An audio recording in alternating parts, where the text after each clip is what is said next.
हम आपके हैं कौन फिल्म की पूरी कहानी बहुत डिटेल में सुनाते जा रहे हैं। ये सूरज बड़राजा सबसे फेमस फिल्म है जो 5 अगस्त 1994 को रिलीज हुई थी। इसमें सलमान खान, माधुरी दीक्षित और पूरा परिवार है। ये फिल्म भारतीय संस्कृति, रिश्तों और शादी के रंग दिखाती है। तो चलिए शुरू से आखिरी तक पूरी कहानी सुनते हैं बहुत आसान भाषा में। दो बड़े घराने की, एक है सेठ हरिराम काका का घर और दूसरा प्रोफेसर सिद्धेश्वर शर्मा का घर। दोनों घर बहुत पुराने दोस्त हैं। हरिराम काका के 2 बेटे हैं, बड़ा बेटा राजेश और छोटा बेटा प्रेम। हरिराम काका की बीवी का देहांत हो चुका है, इसलिए उनकी भाभी ममता घर संभालती हैं। राजेश बहुत समझदार है और जिम्मेदार लड़का है। वो अपने काम काका का बिजनेस देखता है। प्रेम अपनी कॉलेज में पढ़ता है, बहुत मस्तीखोर, शरारती और बिंदास लड़का है। उसे क्रिकेट खेलना, गाना गाना और सब कुछ आना बहुत पसंद है। उधर प्रोफेसर सिद्धेश्वर शर्मा की 2 बेटियां हैं, बड़ी बेटी पूजा, छोटी बेटी निशा। जब बहुत सुशील, समझदार और घर संभालने वाली लड़की है। निशा बिल्कुल उल्टा, बहुत शरारती, चुलबुली और मॉडर्न लड़की है। दोनों बहनें एक दूसरे से बहुत प्यार करती। प्रोफेसर की बीवी का भी देहांत हो चुका है, इसलिए घर में उनकी बड़ी बहन त्रिलोचना यानी त्रिजी घर संभालती है। कहानी शुरू होती प्रोफेसर के घर में। क्रिकेट मैच खेलने से सब लोग टीवी पर इंडिया पाकिस्तान मैच देख रहे हैं। प्रेम और उसका दोस्त रितेश आते हैं। प्रेम निशा को बहुत चिढ़ाता है, दोनों में खूब नोकझोंक होती है। तभी राजेश भी आ जाता है। पूजा और राजेश एक दूसरे को देखते हैं और दोनों को पहली नजर में प्यार हो जाता है। फिर दोनों घबराने के बीच रिश्ता पक्का हो जाता है। राजेश और पूजा की सगाई हो जाती है। सगाई में बहुत सारे गाने, नाच, धूमधाम होते ही हैं।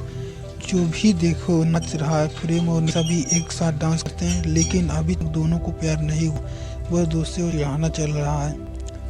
सगाई के बाद शादी की तैयारी शुरू हो जाती है। पूजा, मायका, ससुराल दोनों तरफ बहुत खुशी है। शादी रामेश्वरम में तय होती है क्योंकि काका को वहाँ की भगवान की बहुत मान्यता है। पूरा परिवार रामेश्वरम जाता है। वहाँ बहुत सारे रस्में होती है, मेहंदी, हल्दी, संगीत, सब कुछ बहुत धूमधाम से होता है। एक गाना आता है मायनी माय, जिसमें माधुरी यानी निशा कुत्ते को नचाती है और सलमान यानी प्रेम के पीछे भागता है। सब बहुत हंसते हैं और एक गाना धीरे धीरे प्यार को बढ़ाने दो, जिसमें प्रेम और निशा थोड़ा थोड़ा दूसरे के करीब आते हैं, लेकिन अभी प्यार नहीं हुआ है। फिर शादी का दिन आता है। पूजा और राजेश की शादी बहुत धूमधाम से होती है। फेरे होते हैं, विदाई होती है। पूजा ससुराल आ जाती है। अब घर में नई बहू का स्वागत होता है। पूजा सबसे बहुत प्यार से रहती है। राजेश और पूजा को बहुत प्यार हो जाता है। दोनों बहुत खुश हैं। शादी के कुछ दिन बाद पता चलता है कि पूजा प्रेग्नेंट है। पूरा घर बहुत खुश हो जाता है। जब लोग लड्डू बांटते हैं तब घर बच्चे के आने की तैयारी शुरू हो जाती है। प्रेम निशा को और ज़्यादा चिढ़ाता है। निशा भी उससे मजाक करती है। अब धीरे धीरे दोनों को अलग लगने लगता है कि शायद कुछ हो रहा है, लेकिन कोई कहता नहीं। एक दिन घर में गोवर्धन पूजा होती है। उस दिन बहुत बड़ा हादसा हो जाता है। पूजा सीढ़ियों से गिर जाती है, तुरंत हॉस्पिटल ले जाया जाता है। डॉक्टर कहते हैं कि बच्चा तो बचा लेंगे, लेकिन माँ को नहीं बचा पाते। पूजा राजेश से कहती है कि बच्चे को बचा लो, मुझे नहीं। राजेश बहुत रोता है, लेकिन पूजा की आखिरी इच्छा पूरी की जाती है। बच्चा बच जाता है, लेकिन पूजा चली जाती है। पूजा की मौत से पूरा घर टूट जाता है। राजेश बिल्कुल टूट जाता है। वो कुछ खाता पीता नहीं है, बस रोता रहता है और प्रेम से बहुत समझाता है। काका ममता से बहुत दुखी है। निशा भी बहुत रोती है क्योंकि उसकी सबसे प्यारी बहन चली गई। अब घर में छोटा बच्चा है जिसका नाम रखा जाता है विवान, लेकिन कोई भी उसे बच्चे की तरफ देखना नहीं चाहता क्योंकि सबको पूजा की याद आती है। त्रिजी और ममता आपस में बात करते हैं कि राजेश की जिंदगी फिर से बचानी पड़ेगी और उसके लिए सबसे सही लड़की निशा है, क्योंकि निशा को घर सब जानता है और बच्चे को भी माँ का प्यार दे सकती है। निशा को ये बात पता चलती है, वो बहुत परेशान हो जाती है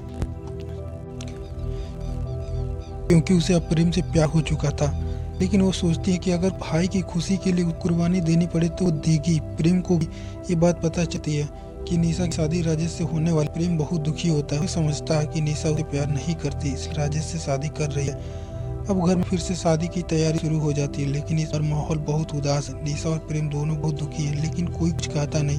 एक दिन निशा का घूंघट उठाने का खेल होता है, जिसमें प्रेम को निशा का घूंघट उठाना पड़ता है। उस समय दोनों एक दूसरे को देखते हैं और बहुत रोते हैं, लेकिन फिर भी चुप रहते हैं। फिर एक रात निशा प्रेम से मिलने और कहती है, मैं ये शादी नहीं करना चाहती, लेकिन भाई की खुशी के लिए कर रही हूँ। प्रेम कहता है कि मैं तुम्हें नहीं रोक सकता क्योंकि मैं तुम्हारे भाई का छोटा भाई हूँ और उसकी खुशी मेरी खुशी है। निशा बहुत रोती है, प्रेम भी रोता है और दोनों अलग हो जाते हैं। अब शादी का दिन आता है, निशा दुल्हन बनकर तैयार हो जाती है। सब मुकुट लोग मंडप में बैठे हैं, पंडित जी मंत्र पढ़ाएं।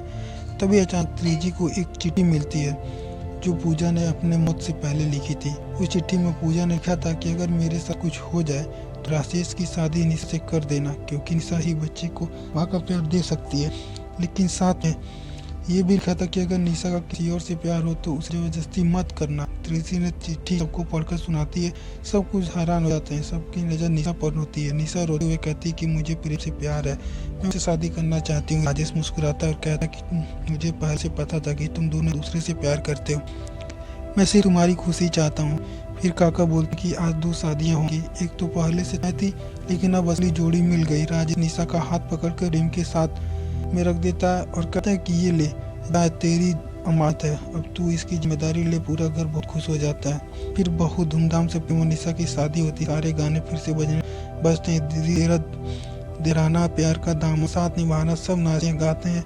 आखिर में सब लोग एक साथ फोटो खिंचवाते हैं और फिल्म का खत्म हो जाती है। टाइटल गाना हम आपके हैं कौन फिल्म से बजता है और सब खुशी खुशी रहने लगते हैं। ये भी हम आपके है कौन पूरी कहानी जो सिर्फ फिल्म नहीं बल्कि भारतीय परिवार का पूरा आईना है। इस फिल्म में 14 गाने हैं जो आज भी हर शादी में बजते हैं। सलमान और मारी की जोड़ी ने सबके दिल को जीत लिए थे। ये फिल्म उस समय की सबसे बड़ी हिट थी और आज भी हर घर में पसंद की जाती है।